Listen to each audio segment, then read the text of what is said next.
Well, kamusta kayo mga boss? Welcome sa ating channel. Ilang taon na rin ang nakalipas mga boss magmula nga ng magretiro at mangyari ang trahedya sa buhay ni Kobe na nagresulta nga ng maaga niyang pamamaalam dito sa mundo. Subalit hindi pa rin nawawala ang iniwan niyang legasiya sa larangan nga ng basketball na patuloy pa rin ginugunita at nagsisilbing inspirasyon. Well, sino ba naman ang makakalimot sa Mamba mentality ni Kobe na malaki ang naging impluwensya sa kanyang mga fans pati na rin sa mga player na iniidolo siya. Pero alam nyo ba mga bossing na may isang pangyayari sa isang game ng Lakers na muntik-muntikan ng manakaut si Kobe na isang suntok ng isang player na kalaban nila na nangyari sa isang nilang official game mga boss na magiging dahilan pa sana ito ng maagang pagre-retiro ni Kobe sa basketball at yan ang pag-uusapan natin para sa video na ito. Pero bago nga ang lahat mga boss ay nais ko munang humiling sa inyo ng isang like, comment at subscribe para maging updated ka sa mga kwentong basketball gaya nito. So nangyari ito mga boss noong April 2, 2000 kung saan nga ay nasa pang-4 na taon pa lang ni Kobe sa NBA magmula nang ito ay madraft. So sino nga ba ang player na nakaboksingan nito ni Kobe sa loob ng basketball court mga boss?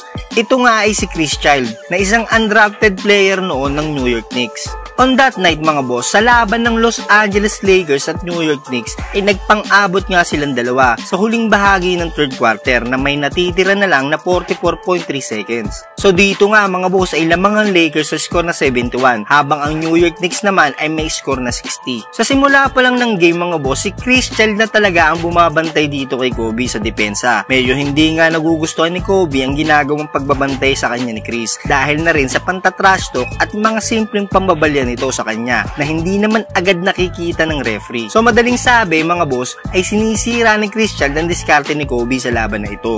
At ito na nga ang nangyari mga boss. Habang nasa Lakers ang bola at dumidiskarte sila ng play, si Kobe ay mahigpit na binabantayan ni Chris at talagang ayaw nitong tantanan para hindi na nga makahawak ng bola. Dito ay sirang-sira talaga ang diskarte ng Lakers dahil hindi nila mabigyan ng magandang play si Kobe. Kung kaya nga ay itinira na lang ng jump shot ito ni Shaquille O'Neal. Pero bago nga ang jump shot na yon mga boss ay nabigyan ng isang sigo ni Kobe sa baba itong si Chris Childs at gumanti naman ng isang tulak si Chris. Bagay na ikinainis lalo ni Kobe at nilapitan niya ito at akmang susuwagin na halos magka-headbatan na nga silang dalawa. Dahil sa bad trip nga ni Kobe ay humambay ito ng suntok. Subalit naunahan nga lang siya ni Chris mga boss at nakatikim si Kobe ng 1-2 punch combination mula dito na tumama sa baba at leeg ni Kobe. Sabay bigay ng suntok ni Kobe para gumanti pero hindi nga ito tumama. At agad naman sila naawat ng mga players pero makikita ang galit at apoy sa mga mata ni Kobe na ayaw magpaawat kung kaya't dalawang referee na nga ang pumipigil sa kanya. Na kahit nga ang head coach ng Lakers na si Phil Jackson ay napatakbo sa loob ng court para umawat upang mapigilan ang paglaki pa ng gulo. Samantala, kahit napaghiwalay na ang dalawa ay patuloy pa rin ang pagpapalitan nito ng maaanghang na salita. Sobrang hindi na nagustuhan ito ni Kobe mga boss dahil isang maliit na point guard nga lang ang makakagawa sa kanya nito. Nang mas nakakainis pa dito ay hindi man lang talaga siya nakaganti. So dahil sa pangyayari mga boss ay parehas silang ejected sa game na ito. Natapos ang laban sa score na 106-82 final score at nakuha ng Lakers ang panalo kontra New York Knicks.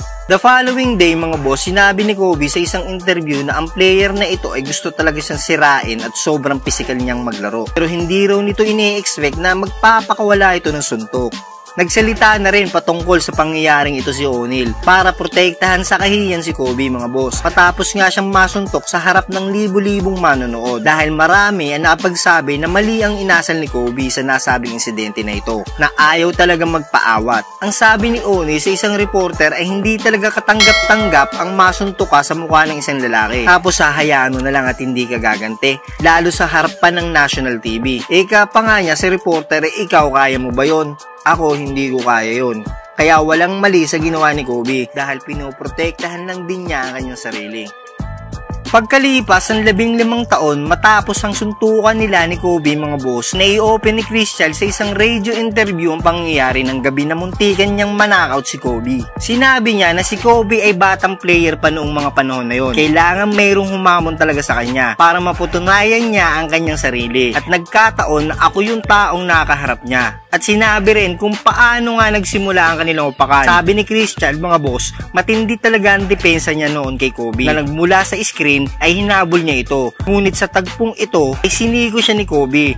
Ayos lang naman daw sana sa kanya yon, pero wag na wag daw lalampas sa kanyang balikan. Dahil nga sa baba nga nakatikim ng sigo ni Kobe itong si Chris Child. Dagdag pa nga ni Chris mga boss, nang masuntok niya ito si Kobe ay wala naman daw talaga siyang planong saktan nito. Ayaw niyang mangyari ang napanood niya sa isang game noong 1977 kung saan nga ay sinuntok ni Kermit Washington si Rudy T. At nagresulta nga ito ng pagkawasak ng mukha ni Rudy T. Ayaw naman daw niyang humantong sa ganung sitwasyon na makasira siya ng karir ng isang baguhan na player. At pinaalam lang daw niya kay Kobe na mali na siya ang napili niyang banggiin. Sa mga hindi nakakaalam sa istorya ni Kermit Washington mga boss, ito yung suntukan ni Kermit at Rudy T sa kalagitnaan ng kanilang laro na ang nakakamatay na suntok na yon ay nagresulta sa pagbaksak ni Rudy. Tumama pa ang mukha nito sa sahig ng court. At nagresulta nga ng malalang pinsala niya sa mukha na nabali ang kanyang ilong, panga at nagkaroon ng biyak sa kanyang bungo. At buti na nga lang ay maaga itong naitakbo sa ospital na kung na late pa daw ng ilang minuto ay posibleng humantong pa ito sa mas malalang problema. So dito nga nakumpara ni Chris Child ang naging suntukan nila ni Kobe na ayaw niyang humantong sa ganung sitwasyon kung kahit nakapagpigil pa nga siya ng gusto. Sa huli mga boss ay pareha sila ni Kobe na nasuspinde at napagmulta. Si Chris ay nasuspinde ng 2 laro na walang bayad na may multa ng $15,000. Samantalang si Kobe naman ay nasuspende ng 1 laro, nagbayad ng multang $5,000. At dyan nagtatapos mga boss ang istorya ng pangyayari sa boksingan ni Chris Child at Kobe Bryant sa loob ng basketball court. Ano sa tingin nyo mga boss, kung napuruhan nga itong si Kobe ng suntok na yon mga boss, ano kaya ang nangyari sa kanyang karir? Tiyak na malala ang sasapitin nito ni Kobe kung nagkataon. Dahil direkta sa mukha at panga niya ang delikadong suntok na yon. I-comment lang sa baba ang opinion nyo mga boss at babasahin natin yan. So ito lang muna ang video natin sa ngayon mga boss. At bago nga tayo magtapos ay nais ko muna ulit umuling sa inyo ng isang like, comment at subscribe para maging updated ka sa ating mga future videos.